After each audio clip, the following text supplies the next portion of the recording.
This is my student support system. Keep watching, keep learning.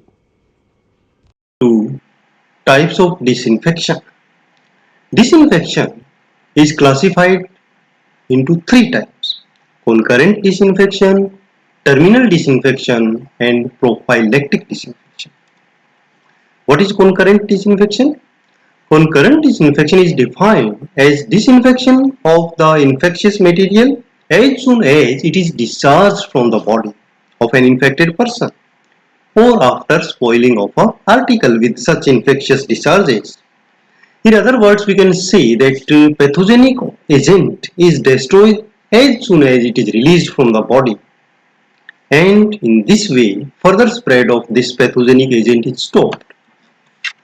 Concurrent disinfection consists of usually disinfection of urine, feces, sputum, vomiters, contaminated linen, clothes, hands, dressings, apron, gloves, etc. throughout the course of the illness. This disinfection is carried out time to time during the stay of patient in the unit or ward. So it is a we can say daily or routine activity. Terminal disinfection. Terminal disinfection is carried out is defined as the disinfection of infectious material after discharge or death of the patient. In this way, the further spread of agent is stopped.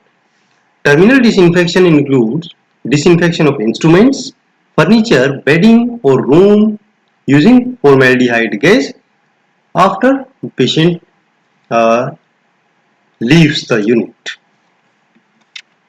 Prophylactic disinfection. Prophylactic disinfection is defined as disinfection before starting of the disease. Disinfection of water by chlorine, pasteurization of milk and hand washing may be the examples of prophylactic or pre-current disinfection. My student support system. Keep watching, keep learning.